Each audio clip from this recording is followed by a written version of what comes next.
3 برادر در خونه پدریشون در سال 1917 یک کمپانی ساعتسازی راه انداختن به نام اشتلاپ اند کو. این کمپانی تا مدت‌ها فقط موومنت یا همون موتور ساعت تولید می‌کرد. 40 سال بعد از دل همون اشتلاپ اند کو برندی متولد شد که در خیلی از زمینه‌ها اولین بود. رادو.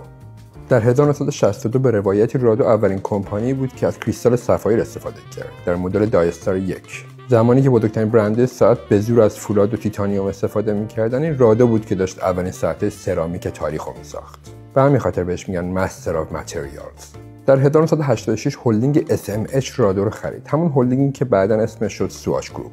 مدیران هلدینگ تصمیم گرفتن جاب‌های رادو رو در کشورهای آسیای میانه، خاورمیانه و مخصوصاً کشورهای شیخ نشین محکم کنن.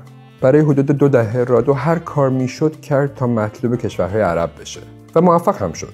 اما حواسش نبود فروختن ساعت $3000 به کسایی که رؤیای داشتن رولکس میبینن در نهایت فقط یک سعادت موقت به وجود میاره، چون تو در نهایت به بزرگترها خواهی باخت.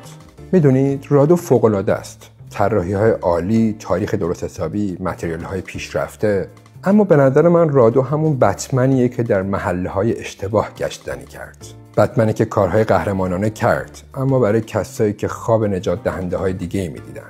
من رادو رو دوست دارم و خیلی خوشحالم که الان داره تلاش میکنه تا دوباره مارکت خودش رو تعریف کنه.